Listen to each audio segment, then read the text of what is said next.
So here we are. We're back. We were here, and now we're back. This is the problem with technology.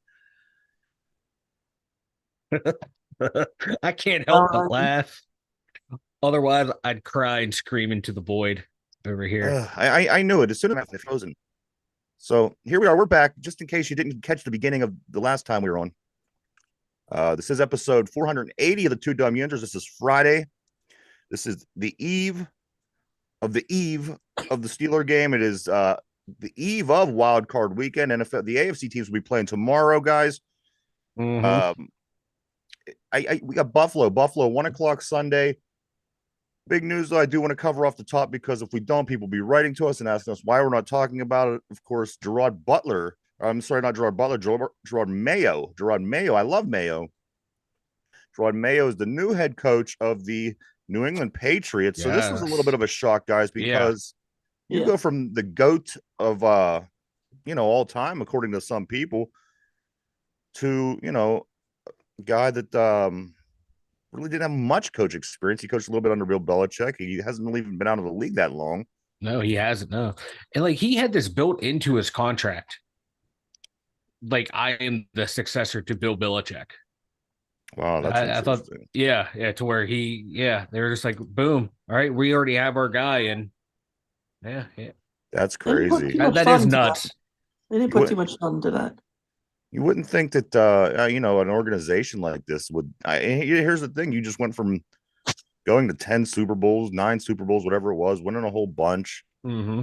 You let the one of the best coaches ever in people's opinion go. Then you bring in Gerard Mayo the very next day. It's a wild situation going on over there, Mike. It Um, is. I was surprised. It took me by surprise, to say the least. Also, the rumor mill has Mike Tomlin is the GM. Of course, they have to fill that spot now. Yeah. So Yeah. so now Mike Tomlin's getting stretched thin. He's head coaching Alabama apparently next year. He's Yep. GM in the New England Patriots. He's probably taking Pete Carroll's job in Seattle. He's taking over the entire front office in Washington because he's from there. Yeah, right. He's for a guy who was washed and past his prime, he has his fingers everywhere. So there you have it, everybody. If you're one of these people that are concerned, maybe saying, "Oh man, what if Mike Tomlin does decide to split after this season? Let's say they lose. Let's say they go out there and Pittsburgh is just irate, and he just decides to split." As some people wrote this week, how much you would have put into that, I don't know. But again, you have a very lucrative Alabama job that just opened Yep. up. You have a Mhm. lucrative GM position in New England, where they could be looking for a guy that has some experience in the league, like he does, especially going with such a young coach now Mm-hmm. in Mayo. So it's going to be interesting to see how this plays out, fellas. I'm very interested because again, I didn't see this. I have no problem with Mayo. I don't know much about him. I just assumed that they would look for somebody who had Yeah. some kind of pedigree. But this is going to be an interesting follow. Now, the thing that gets me, we here in Pittsburgh have gone 18 straight seasons, 17 seasons without a losing record. And we feel, some people feel that the Tomlin isn't going anywhere, but you have a guy who's only a short throw away from being the most winning coach in the Mm-hmm. history of the Like game. 15 games or something. He just went to, several Super Bowls. They won 6. I think they went to 9 overall, 10, something like this. And he has 2 seasons that aren't that great, and they can him. So I mean, you got to ask yourself, how safe are these coaches in this league You're if you could just up and let Bill Belichick go? yeah. You're like 1 to 2 losing seasons away from being gone, being ridden out of town. I mean, he accomplished the greatest feats in NFL history. I mean, Yeah, it the was way that this team performed over the past 2 yeah, decades. with the salary cap era, it wasn't like the 70s where the Steelers were able to keep everyone. All you had to manage were egos. Here you had to manage egos and the salary cap and free agency. So that might be the greatest coaching job of all time for what he did in 2 losing seasons and gone. So there you have it, everybody. Gerard Mayo.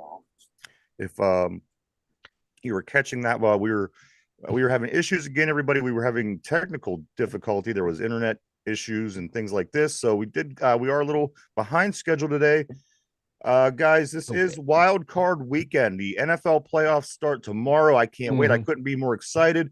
Mike, there's 1 o'clock on Sundays when the Steelers play. Of course, they play the Buffalo Bills. It's supposed to be at Buffalo, but there's a blizzard, an avalanche, whatever it could be. It's going to be it's a solar vortex. It's the lake effect. It's La Nina. And you've seen this Buffalo Bills stadium when they get the bad snow up there, when they're shoveling the snow that's up over the seats. I mean, we've all seen these images. Iconic images. Kansas City and Miami, a lot of rumors about them playing their game in Indianapolis this weekend in the Dome because of the inclement weather that's going to be going on in Kansas City. They're calling for -9-degree low, about a -4 or 5 game time, -1 a high. And the rumors were spreading around the league, or around the internet at least, that the Steelers and the Buffalo Bills may be playing at Cleveland. And then that gets back to the organization. They said that they have no idea. They've never heard of this. Yeah, they're like, what the hell are you talking about? So, I mean, that I think that would be a major advantage to the Steelers if the game would be played in Cleveland. It would be considerably closer, of course. I mean, you're an hour and a half, hour and 45 minutes away from Cleveland.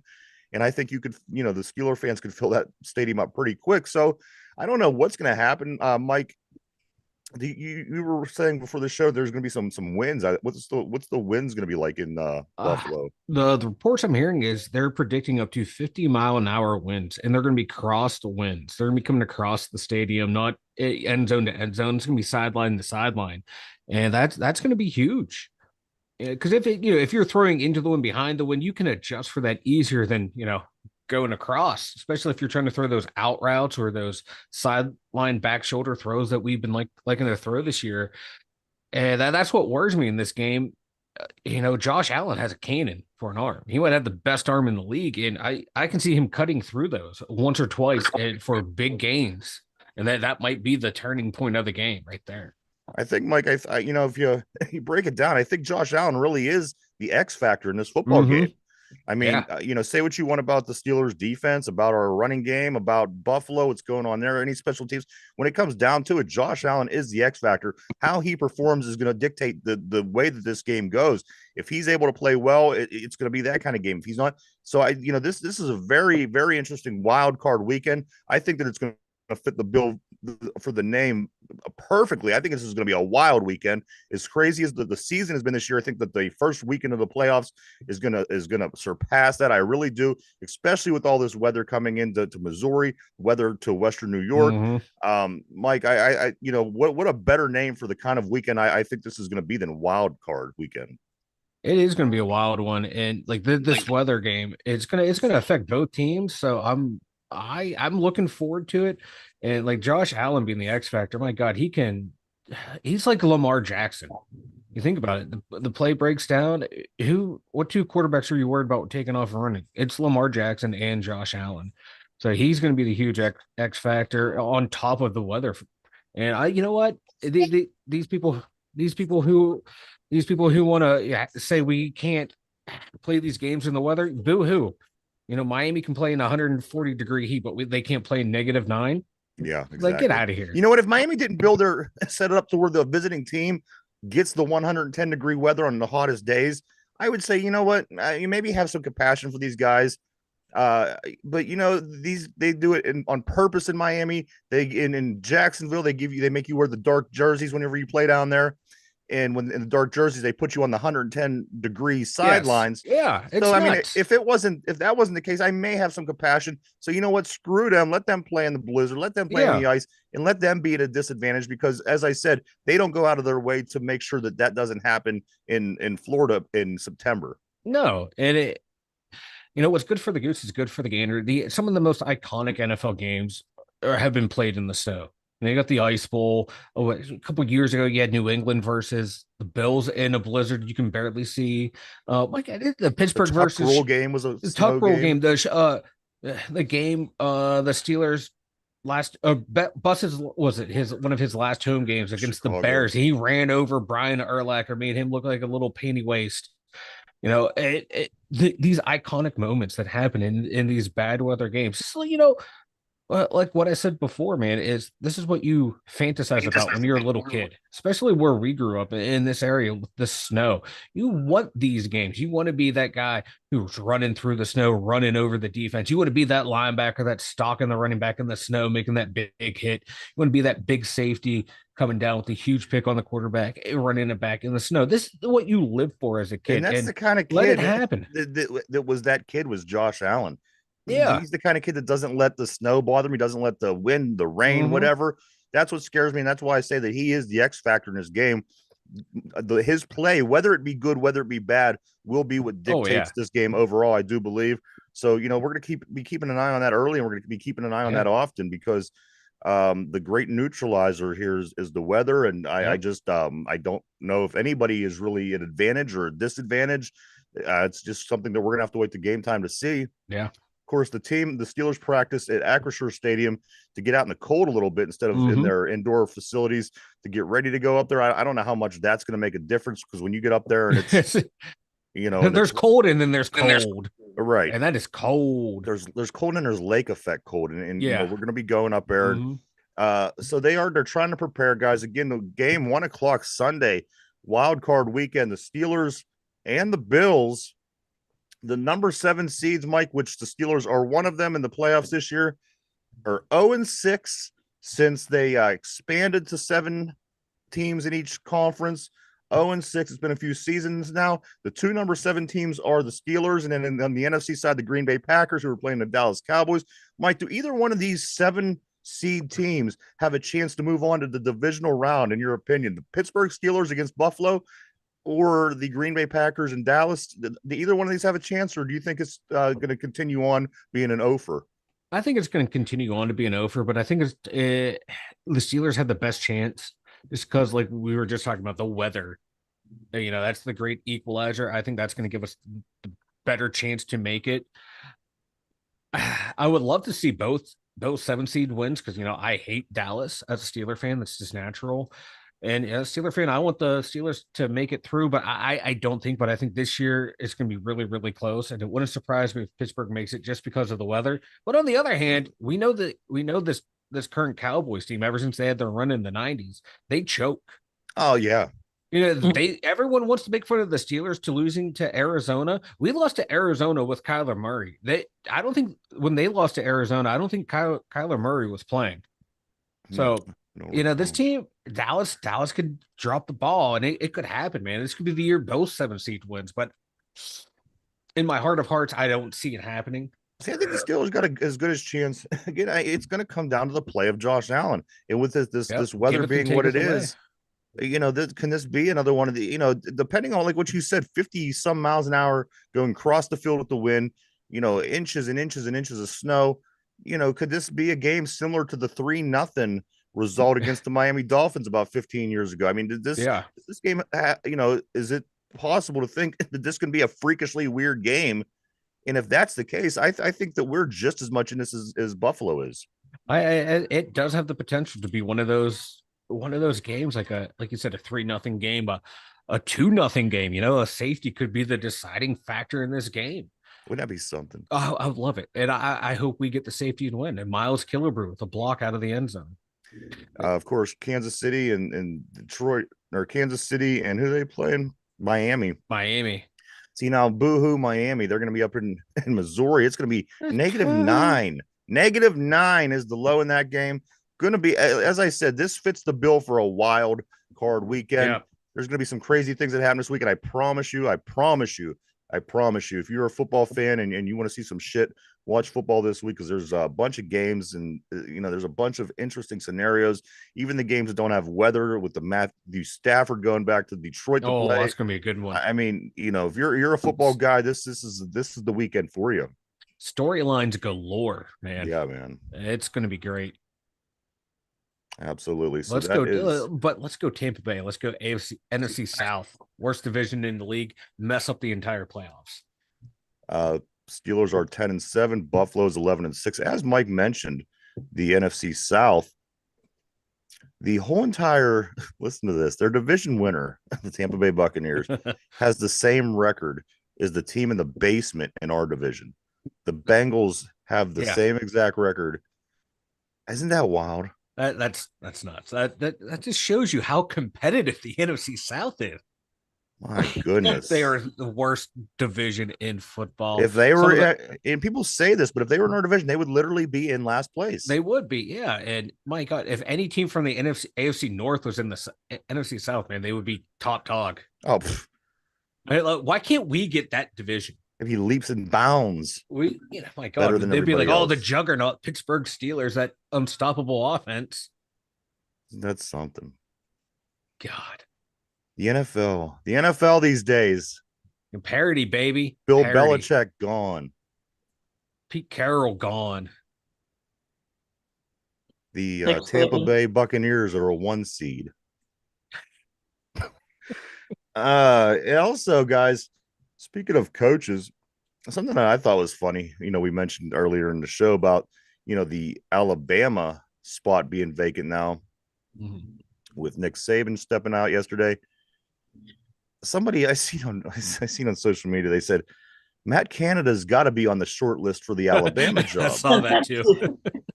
Now I mean, can he be a coach at somewhere like this, or is he, did he lose all of his, you know what I mean? He what offensive coordinator 1 year at LSU and they let him go because their offense went to pot. So But do you see yeah, what I mean? Like, could he ever seriously be considered for no, a job? I mean, he has such a bad reputation now.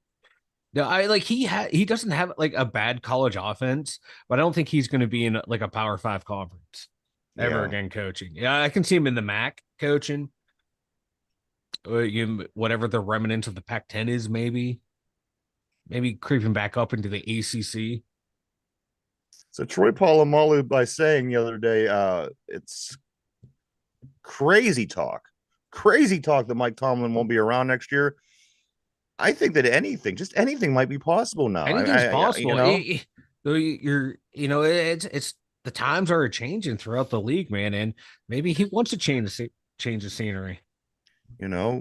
Belichick, the best coach, arguably ever in the sport, let Yeah. go, basically. Which, you and I predicted earlier, and you and I also have a spot predicted where he's going to go. So we're going to keep an eye on that. Yep. Because I seen about 4 teams pop up yesterday, and they were in that listed team. Yeah. So As they should be. I think that's where he's going to end up. I do too. I honestly do too. But as I said, 17, 18 years of winning football, I think would somehow, consider with Mike Tomlin be somewhat comparable in ways to what it is Yeah. that Bill Belichick has done, just in way of being successful, not successful for the and just hype. and consistent for that But time let's in this say stretch. this Steeler team goes and gets their asses beat on Sunday in the first round of the playoffs, and they haven't won a playoff game in X amount of 7, 8 years. They haven't. Is Mike Tomlin really that safe? I mean, Troy Polamalu I don't think steps so. in and says, you know what, it's crazy talk.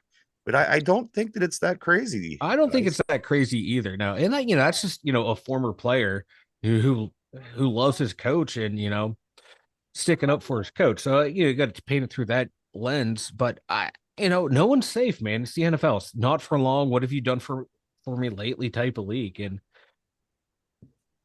even though we've only had 3 coaches in the past, what? Oh God, that's the thing. So many years. That's the thing for me that keeps it that keeps me from thinking, you know what, something is just going to happen, and Mike Tomlin's not going to be here next year. That's what it comes down to for me, is that we've only had 3 coaches since the beginning of time. So since 1969. Yeah, we've only had 3 freaking coaches. Speaking of Daly, did you see the graphic? It was like New England, in 22 years have had 1 coach. Everyone else had like 258 coaches. People are like, you might want to put the Steelers up there. They've had 2 coaches in that time span. Yeah. Because 1 retired. Let's put a little perspective in here. But no, I don't know. I don't know. If we go in and lose and it's a close game, yeah, I see him being brought back, or him wanting to come back, and the Rooney's wanting him coming back too. But if they get blown out, I think it's going to be a long off season. I do too. And it's going to be a long off season for the fans. It's going to be a long off season for people on social media. It's going to be a lot, so there's going to be a lot of, it's going to be very interesting, but it all starts this weekend, guys, with a very, very interesting wild card weekend. So many different storylines, so many different things, guys. I'm so excited about this weekend. I cannot wait till the NFL football games start tomorrow. One more thing about Tomlin before we do move on. The blob is going on and on about how the Tomlin is disrespecting Oh God, Rudolph I by not saw that. changing the depth chart. For one, who Who cares? cares? It doesn't matter. Blob. Listen, one guy's going to play on Sunday and the other guy's not. Does it matter on a list? No. The guy's trying? He's doing what he does. He's trying to start strum up up. controversy. Absolutely. So people Yeah. listen to him. It's always about the blob. Screw him. It doesn't matter. Mason's starting. Kenny's not. Let's get to the when we come to that bridge, we'll cross it and we'll figure out this offseason what's going to happen, what Mason is going to want to do, what we're going to do moving forward. Besides for that, it doesn't matter. It's just it took Keanu Benton how long to be officially named the starter on the depth chart, right? And no one cared about that. No. It took Joey Porter Jr. how long to be named an official starter on the depth chart. No one made a point about that. But it's the quarterback position, it's the sexy position, and there's no controversy to talk about right now. There's none. So you had that reporter. Right now, she asked the question that became the hot topic. Then everyone was like, "Oh, his treatment of her. Oh, his treatment of women reporters. Oh, his treatment of Mason Rudolph." Oh, it's like there's no drama to bitch about now, no distraction. So the media needs to make a distraction to talk about the distraction, to ask the players about the distraction, to say they're being distracted. I'm gonna tell you what to do. Do what the productive media in the city is doing, and be. Let's look at this. Right Hashtag, there. Here we go. You see this everywhere right now. Do that. Support the Steelers. Get ready for this game. Get the people on the same page to support their football team that they love and think about all year long.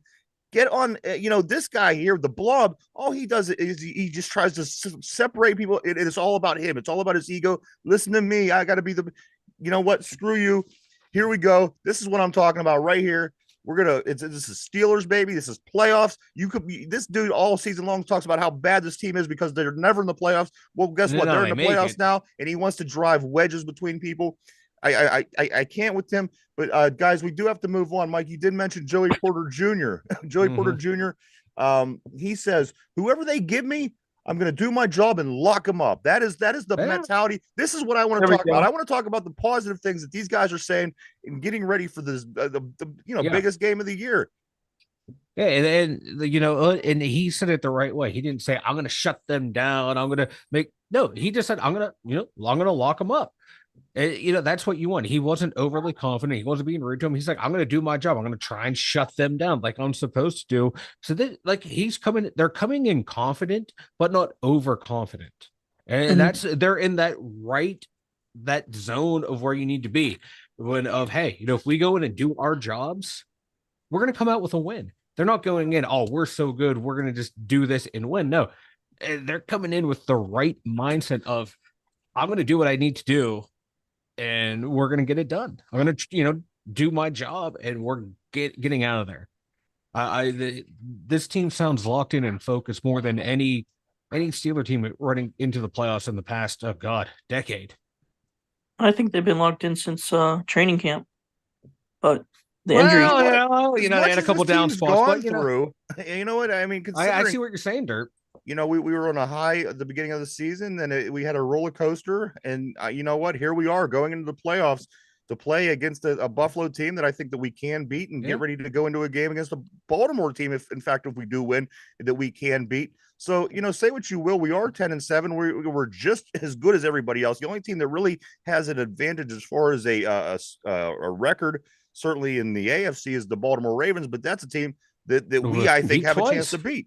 Yeah. So, you know what? I think that we have as good a chance as anybody right now in these playoffs until something happens or proves us different. You know what? We literally are playing just as good as everybody coming into the playoffs. We're playing better than a lot of teams going into the playoffs. So, I say you can't keep the Steelers out of the mix of the conversation. People are going to always want to talk about the sexy teams. People are always going to want to talk about the teams that are, that had great success and have these different things going on. But you know what?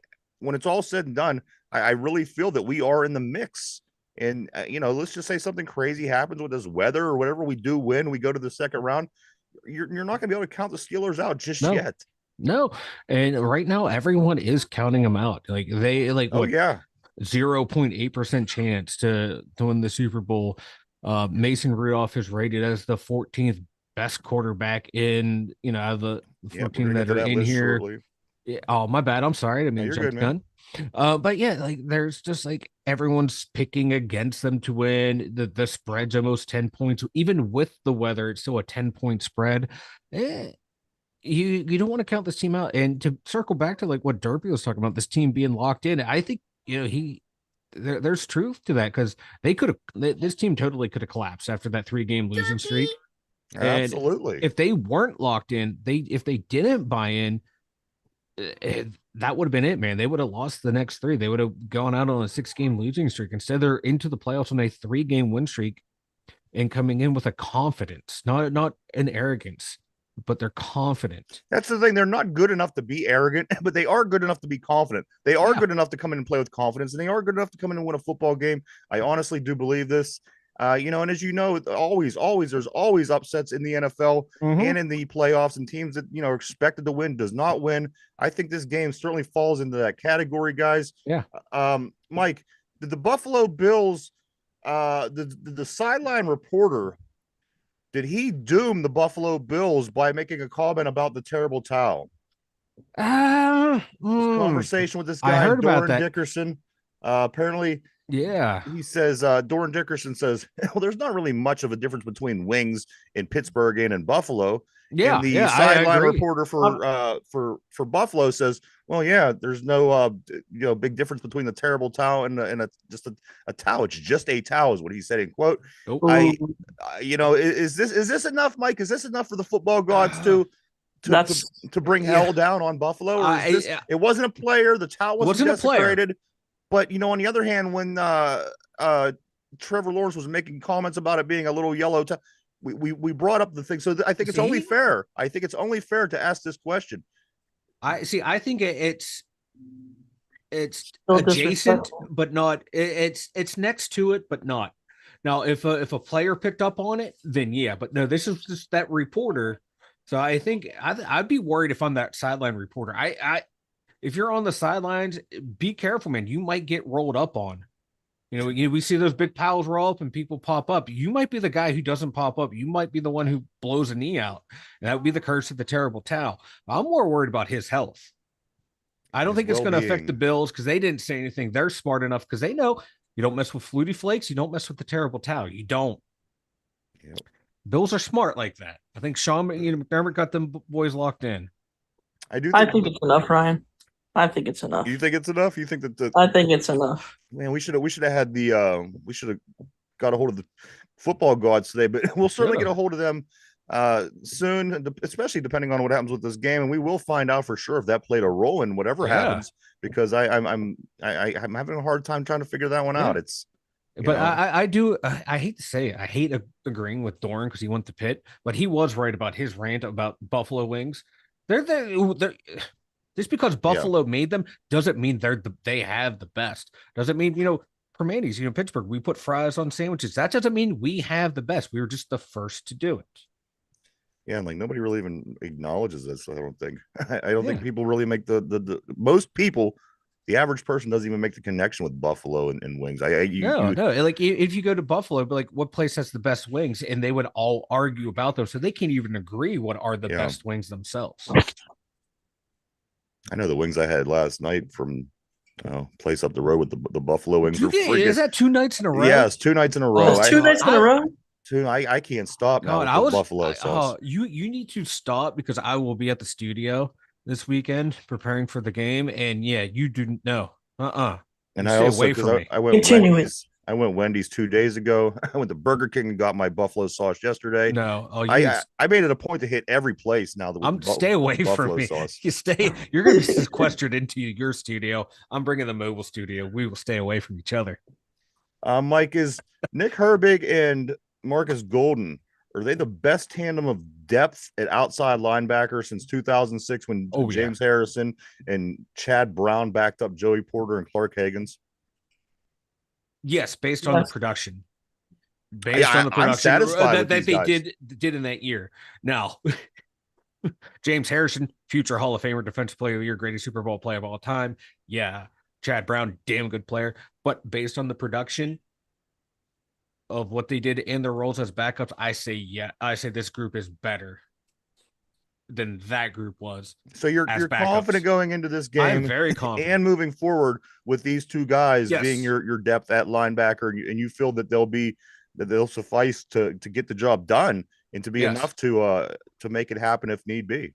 I do. And not just because they can rush the passer, but they can also, you see them both. They know how to set that edge. And that's going to be huge in this game. And they can get after the quarterback when needed. So I'm very confident with those two. And about TJ Watt. Watt. Nick Herbig, he had 3 sacks, in limited play. That's not bad. Now, TJ, he's this veteran. He's a superstar. He's got the most sacks ever. There's a difference here because he does what he does and he takes himself out of plays. But the younger guy like Herbig, you know what? When when it comes down to it, and he takes himself out of the play, the coach is going to run over to him and say, "Listen, this is what you got to do." It isn't going to be like, "Oh, TJ knows what he's doing." Yeah, he's going to do his thing. You got carte blanche. It's going to be a lot more coachable, and it's going to be a lot more, possible to change and adjust. And I like it. I'm like, I like what's going on. You know where Herbig will be. You know where Golden will be. They'll be where they need to be. With TJ, that's what you accept that he might be out of position because he can turn around and make that great play, get the strip sack, get the forced fumbled recovery. You're willing to roll the dice with him. With these guys, you just play within the system. Yeah, that's what makes that's TJ why I think Watt we're going to be okay. Exceptional. He's allowed to freelance because he will make up for that. Where these guys, you want them to be in the position because they'll make the plays by being in the right position. TJ can make the right play by going out of position. Guys, we're going to move along here a little bit. TJ Watt not voted to the Players Association All-Pro team. The PFF already decided that Myles Garrett's going to be the Defensive Player of the Year. Is it time that we just give this conversation up, get ready for the playoffs, and say, whoever they decide to, or whatever political situation happens next season, we'll see what happens then. Myles Garrett with a 94 overall PFF grade and 18.3 pressure percentage that already get handed by the PFF the Defensive Player of the Year for that particular. You notice they didn't put up real stats. Exactly. They didn't put up objective. They didn't put up objective percentage. Yeah, they put up subjective numbers. Yep. Because what is a pass rush win? Because sometimes you let a guy come through you because you're setting up a screen. You want that guy to run out of position. You know what? What is a quarterback pressure? We talked about that yesterday. Ben and Josh Allen and Lamar Jackson all had they felt pressure different than Justin Fields and Kenny. This PFF is skewing just the overall opinion and thought and the way people look at football, because people are going to go down their timeline, read this, and they're going to take this as a fact. They're like, well, hey, you know what? Myles Garrett had a 94 PFF grade, so he must have been better than TJ Watt. Yeah, and people are generally going to look at that and going to go, okay, well, this is what it is. People are writing this. This is a viable source. Yeah. Then to compound the factor, you're comparing two people who play different positions, but they want to classify them as the same. The edge rushers, they're not. One's a 3-4 DN, one's a 3-4 outside linebacker. They play two totally different positions. They're both great at what they do. And these people, there's someone who watches one game. Someone watches the Browns, rates their players and rates the other team's players. So it's not based on stats. These aren't advanced analytics. These are just people looking at something and go, oh, that person got beat on that play, so therefore we're going to make that a negative. You don't know that player's responsibility. Did the guy who got a quarterback who got beat in coverage, was he supposed to be there, or was he covering for someone else who blew an assignment and just happened to be on camera getting beat? So these are not objective numbers. They're subjective. It's human error. It's not like in baseball and hockey where this stuff is actually based on actual stats. And it comes down to the number, and there's a number that could prove you can quantify it. This stuff you cannot quantify. And it could solve any argument or any debate or any conversation because you could come down to numbers and say, well, this dude is the best by this, everybody's buying into this PFF. And again, Myles Garrett, he's been, for whatever reason, from week who has one, all less stats than TJ Watt has. Yeah. Everything, across the board, except for like one thing, is lower than TJ, but they already heavily favor. He influences the game. People game plan for him. Like, people don't game plan for TJ Watt. People don't game plan for Micah Parsons. People don't game plan for Khalil Mack. Come on now, get the F out of here. It's so stupid. And again, you Like put it it's out gonna there, and this is just it's going to be the way people think moving forward. It's going to be the way the people think, and it's like if yeah.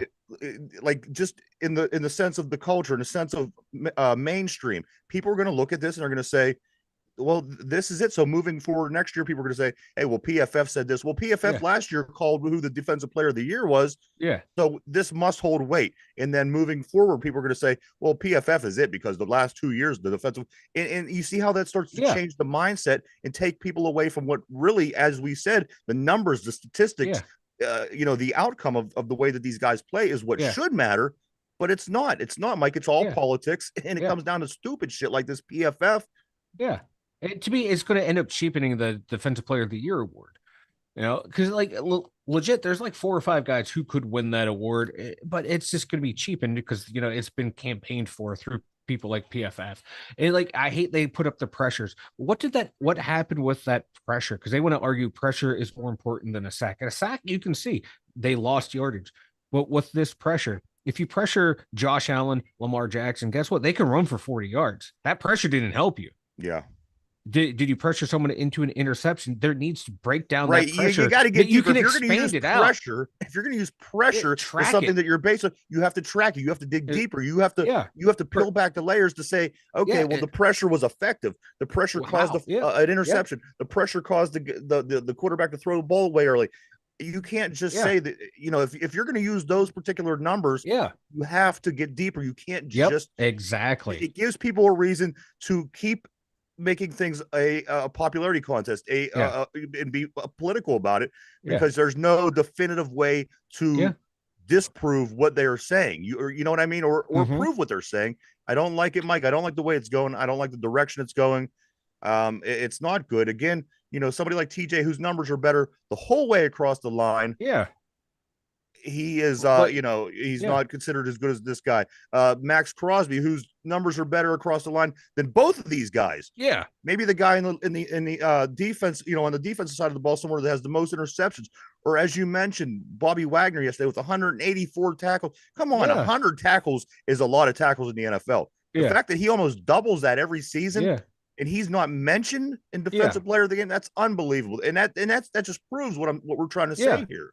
Yeah, you have to go back. I think Ray Lewis won it, and then I think a few years after him, Brian Urlacher won it as an inside backer. After that, it's just been your interior defensive lineman and DN/outside. And to me, that's when the popularity started, Mike. When Brian Urlacher started winning Defensive Player of the Year, I think he was overrated. He wasn't as fast, strong. Or he did, and he didn't have the ability that half the linebackers in the league have nowadays. I think he was a face. He was for whatever political reason, they always had to push Brian Urlacher. And I got to be honest, I didn't see him, Mike. Neither did I. I was never a big fan of him. I thought he was. Was it Urlacher? Did he win one? Yeah, he won one in 2005. I'm sorry, Luke Kuechly. He was a really good one down in Carolina. He was the last inside backer to win it. Everyone else has been defensive linemen. Stephon Gilmore won it in 2019. So it's outliers. You have to be in that front 7 anymore to win it, or even be considered part of the front 4. And what about the guy, Mike, the guy that, as I said, leads the league in interceptions? Right? Yeah. Why is this not as important? Yeah. As I said, I don't like the direction it's going. I liked when it was based on facts, numbers, where you could look at it and it's cut and dry, and you say, yes, this dude was the best. Yeah. By numbers, Myles Garrett is not the best on defense. And again, that stinks because that's the direction that we're heading. Yeah. And we've got to move on. Like Lamar Jackson at the latest press conference. Get this, guys. I thought this was amazing. And I'm gonna continue to talk about it. Lamar Jackson says, honestly, we're all hoping Buffalo gets it done this weekend. We don't want to see the Steelers. We don't want to see the Steelers again. Not sure what it is exactly, but they own us. This was said in Lamar Jackson's press conference. I love the respect. Yeah. I love the respect. And I do. I agree with him. I don't understand how we've won 7 of the last 8 either, but we have. Lamar, if you could let us know, we'd appreciate it. Yeah, we're looking for the answers too. Yeah. I mean, it's obviously the football gods, but try to, just like the PFF, try to explain this one out, Yeah, you know what? Like, I have no problem with him saying that, saying he prefers someone else, because that's what you want. You want your team as to have the best chance to move on. And he knows the best chance to move on is against Buffalo, because Pittsburgh, for some odd reason, has kicked their asses, 7 of the past 8 games. And that's just a sign of respect. And that's a sign of someone who, hey, yeah, I really dig that. I like it. It can be used. I can see Buffalo trying to use that against them. Like, oh, you wanted us. But look at it from Lamar's perspective. I lost to this team 7 out of 8 times. I want someone different, someone who doesn't know me. Did you want New England every year in the playoffs whenever they were on their run? No. Hell no, I don't. I wanted No. them to get knocked out by somebody who was able to beat them, and then we would be able to beat that team. I mean, come on, it is what it is. They can't beat us. I can't explain it. You can't explain it. Yeah. Lamar can't explain it. But again, I think at the end of the day, the respect is really cool. I think it goes both ways. That's why I love this rivalry between the two. Some days they could be breaking Ben's nose off the side of his face. Other days they could be making conversation like this. Yeah. The Baltimore-Pittsburgh rivalry is the best in the NFL, in my opinion. Yeah, because it's built on mutual respect, because the teams were built the same ways. Ozzie Newsome went down there and he built the team after the Steelers, and that's how they played. And because he's a very smart man that knew you have to be able to beat the Steelers if you want to compete. And that's what he did. He built that team to beat the Steelers, and it's worked. You have to be able to compete in your division, and to compete in the AFC North means you have to beat the Steelers. Yeah, and absolutely. That's why they're so similar. Yeah, ever since he left, and they've continued that tradition. And I like it. Most people would say, oh, well, you should want to beat the people that you have trouble against, so it makes it even sweeter. No, I want the easiest path to victory. Shit. Absolutely. Winning in the NFL Superman, is hard enough. Crying out loud. Yeah, it's hard enough to win in the NFL. Why would you want to make it harder for yourself? No, I want it easy. January Joe, guys. Joe Flacco. This is going to be something interesting to keep an eye on. January Joe has never lost a wild card game in January as a starter. He is 5-0. 5-0 in January as a wild card, as a starter in a wild card football game. Another big game this weekend, guys. The Texans and the Browns, of course. That game's tomorrow. I'm just so fired up. I cannot wait for football. I can't wait. I wish I would have knew that stat. I wish I would have dug down deep in the stats when I actually pick the games. I have to go based on feel. I might have changed my prediction, but no, I'm still going with the Texans on this one. I think they're dumb enough. They're just so dumb. They don't know they're young and dumb. They don't know they're not supposed to be here. And I think that's gonna carry them for a couple of rounds. I like his CJ Stroud. It's like the year the Penguins, lost to Detroit. I mean, they weren't supposed to make it that far. They were dumb. This game is going to be another one, Mike. I mean, with this defense in Cleveland, and then you got the CJ Stroud with his 4,000 yards. I mean, come on, every game this weekend, they all certainly have it's a rematch, man. Cleveland won early in the year, but this team has come so far. Who was the game where the guy kicked the ball and ended up going in the other guy's hand in the end zone, and Cleveland caught it and it was a touchdown? And for some reason, I thought that was the Texans game, but it wasn't. Was it? I can't remember, to be honest. You remember the play I'm talking about, though, where the ball landed in the guy's lap and he ends out not catching it, but he kicked it and it went up in the air. And the guy caught it. It might have been that game. I can't. For some reason, I think that it was, but I can't confirm. Guys, this is the last playoff win. The year that for the last playoff win for each of the wild card teams this weekend. Kansas City, their last win, of course, they are in a wild card game, was last year, 2023. Philadelphia was 2023. Dallas was 2023. Now, of course, they played in the wild card round because they didn't have the first. Okay. Buffalo 2023. The Rams are also in the wild card. Their last wild card weekend win was 2022. Tampa Bay's 2022. Green Bay's last wild card win was 2021. Cleveland's was 2021. Houston's was in 2020. Now we're getting to the teams that were back a ways. The Steelers' last playoff win, they are a wild card team this weekend, was 2017. The Miami Dolphins, guys, the year 2000 was the last time they won a playoff game. In the Detroit Lions, 1992. 1992. Derby, you weren't even thought of yet. This blows my mind if you think about it. But there you go, guys. That is every team that's playing this wild card weekend and the last time they won a playoff game. Damn. So we were in last place, so I'll take that. What's that? We weren't in last We place. weren't in last place. We We're weren't in so last- we're so due. We are so due. I hope they We win so are. bad, man. Also, Mike mentioned earlier the quarterback rankings derpy. Hold on to your seats. I'm going to give you the 14 quarterbacks that are starting at the moment, and this is how they are ranked from top to bottom that are participating in the playoffs this year. Number one, of course, a lot of people could agree that Brock Purdy is number one. Josh Allen, number two. Oh, The third best quarterback in the quarterback rankings for the teams in the playoffs this year is number three, Patrick Mahomes. Four, Lamar Jackson. So 1, 2, 3, and 4, Purdy, Allen, Mahomes, Jackson. Number five, Jalen Hurts. Number six, Dak Prescott. Number seven, CJ Stroud. Number eight, Jordan Love. 9, Matthew Stafford behind Jordan Love. I mean, the guy just won a Super Bowl. Tua, number 10. He was been slipping, yeah. Jared Goff, I don't disagree with this one. Number 11. I just don't see with Jared Goff. I just don't. I never did. The 13-3 loss to New England in the Super Bowl. I just never ever really felt it with Jared Goff, but we will see. Baker Mayfield, number 12. Joe Flacco, number 13. And Mason Rudolph, number 4. I mean, would the PFF make this list? yeah, But Mason probably. has been playing well down the stretch, too. He's been putting up some of the best numbers in He the has league. better numbers than any of these quarterbacks in the last 3 games of the season. Also, Joe Flacco's behind everybody. Jordan Love is ahead of Joe Flacco.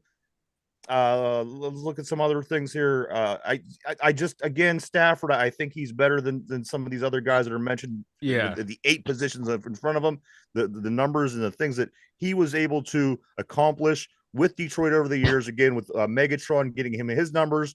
And I mean, literally with Cooper Kupp, Nakua, Stafford has done a lot of things Stafford's on top doing of winning, well this year. on top of winning a Super Bowl, no less. He is behind Jordan Love in the 14 ranking quarterbacks for the playoffs this year.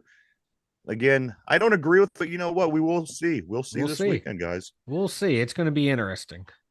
Good afternoon, Ralph. How you doing, sir?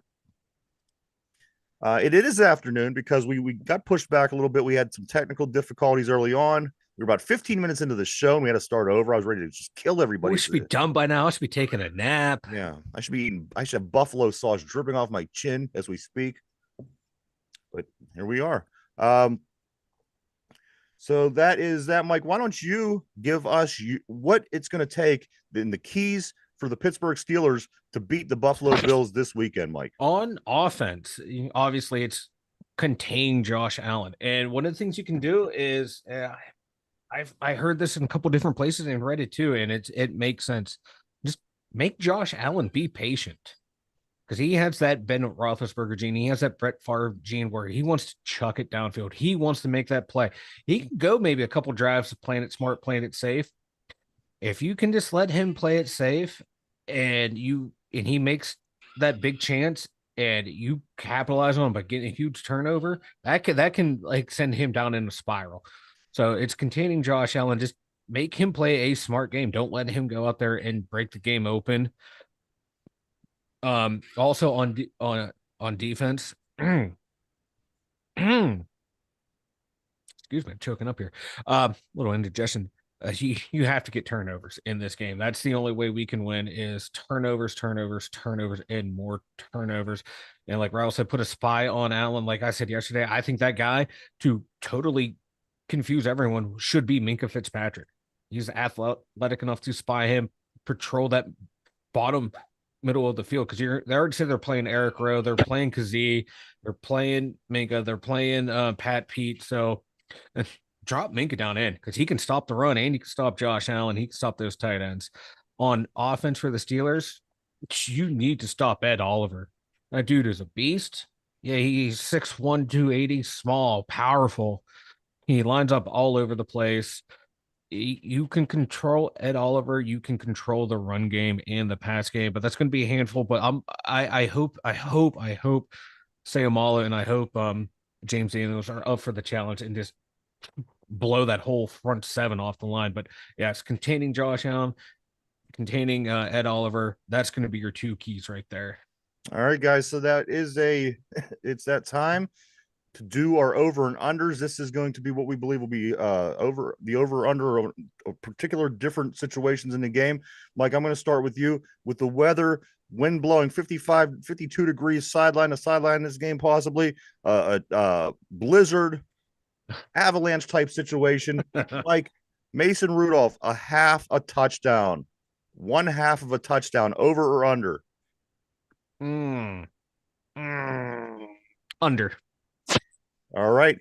Either one of the Steelers quarterbacks, and then by this I mean Najee Harris or Jalen Warren, either one of these guys, Mike, 100 yards rushing, over or under? Over. Any wide receiver for the Pittsburgh Steelers, Mike, 1/2 a touchdown. Under. Turnovers on the offensive side of the ball. Did the Steelers turn the ball over more or less than 1.5 times? Ooh, 1.5. Oh, taking the over. Defense. Does the defense cause 1.5 turnovers, more or less? Over. Nick Herbig, a 1/2 sack.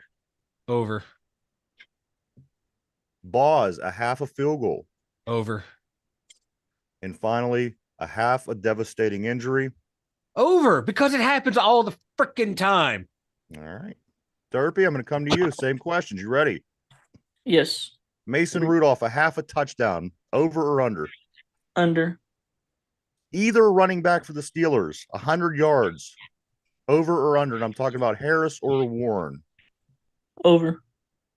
Any wide receiver for the Steelers, a 1/2 a touchdown reception. Over. Ooh. Steelers No, off. under. What's that? Under? Under, my bad. Under.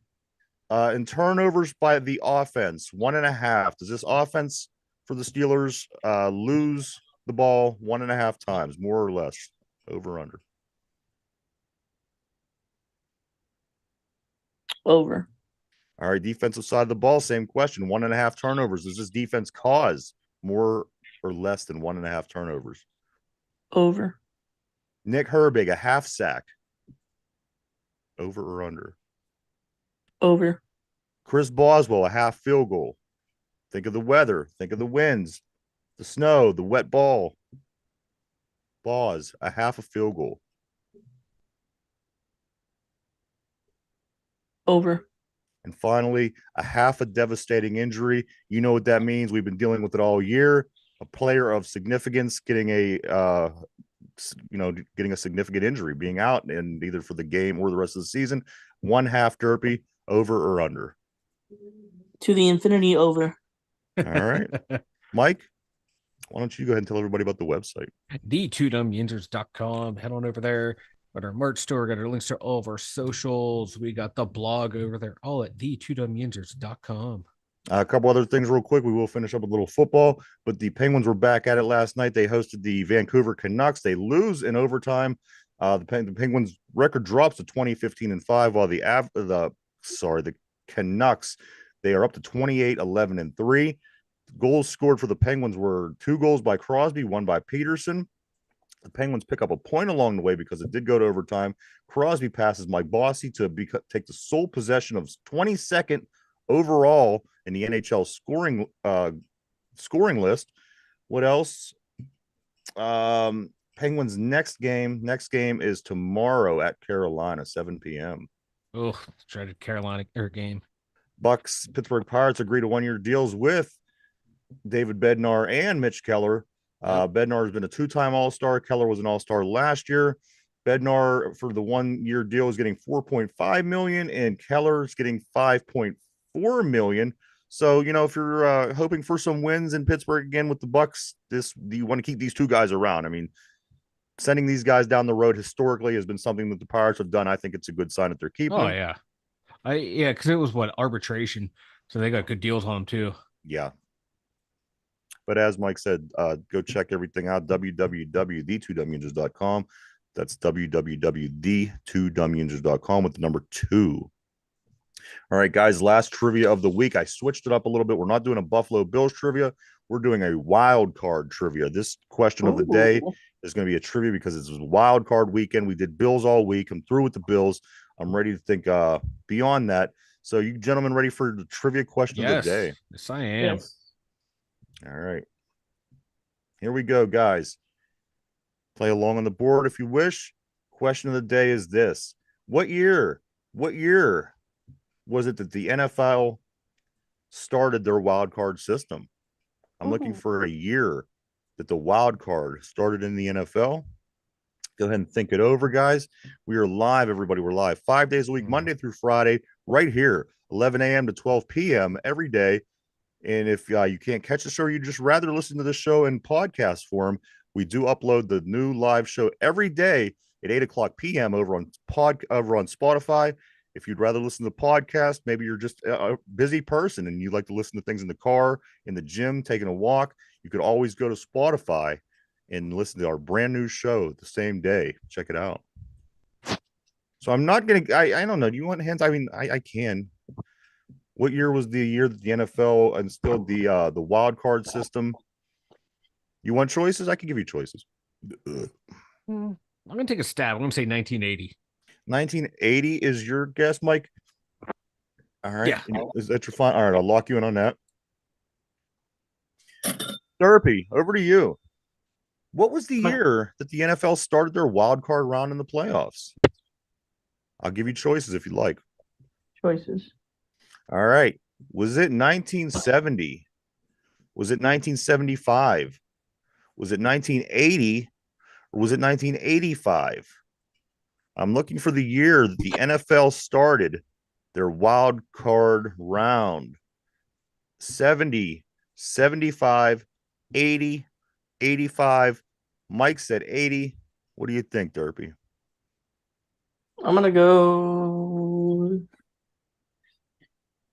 There wasn't really many teams. Was there that many teams in the 80s? Because they expanded it. There was most of the teams that are there was only about 4 teams that are added since the 80s, I think. The Texans, the Panthers, the Jaguars, and maybe somebody else. I'm gonna go. I think there are about 28 teams in the 80s. I'll go 80 as well. 1980. Is that your final answer? Yeah. All right, I'm going to lock Derpy in. 1980. Guys, I'm looking for the year that it was the first year for the wild card in the NFL. Both Mike and Derpy said 1980. The choices were 70, 75, 80, and 85. The answer, guys, was 1970. Oh, wow. 1970 was the first year. What surprised me, I was thinking something like the early 90s, late 80s, but I thought 2000s. Yeah, I didn't realize it was 70s. Whew. 1970. So there you go, guys. Anything that you guys would like to say before we get ready to take off for the weekend? We are heading into a big football weekend, guys. When we talk to each other next time, there might, the Steelers season may be over. So, and, say what you want and say it now because Gabe Davis, big play receiver for Bills, ruled out. Taylor Rapp, safety for Bills, ruled out. So they 2 key players, a starter and a key backup, gone for the Buffalo Bills. All right. Too bad it could be their quarterback, but we'll take this. We'll take this just as good. Derpy, anything before we get ready for the weekend, man? I got something. Yeah. It's a poem. All right. Oh, please, by all means, Derpy. Do not go gentle into that good night. Old age should burn and rave as close of day. Rage against the dying of light. The wise men at their own dark is right. No, dark is right. Because their words are forked, no lightning they. Do not go gentle into that good night. I'll just end with that. You go, Edgar Allan Derpy. I like it. I didn't know what to expect, and you know what? You didn't upset. You did not. You did not. I liked it. No, good job, Derpy. I like it. Either one of you guys. Anything else? Steelers, Buffalo Bills, wild card weekend. Just play smart football. Just don't turn the ball over, and you can win. Just do what you've been doing for the past 3 weeks on offense, and you can win. You can hang with the Bills. All right, Derpy. Here we go. Here we go. Here we go. Pittsburgh's going to the Super Bowl. And I agree. Here we go. You're going to see this a lot everywhere over the next couple of days. Here we go. Here we go. Here we go. You know what? It starts this weekend, guys. This is what we've been waiting for. This we've been talking about. This is what we've been wanting, for some years now, a couple of years. We didn't make it to the playoffs last year. We're back in it this year. We're getting a chance all over again. We're going to play Buffalo, hopefully win, be able to play Baltimore. Let's go Steelers. For Mike over in the Steelers Central Mobile Studio, for Derpy, myself, the two dumb Yinzers, go Steelers, go Steelers. Here we go. Get the terrible towel. Let's bring home the win, guys. Two dumb Yinzers. Everybody have a great weekend, and we hope to be talking about Victory Monday next time we see you. But Hell yeah.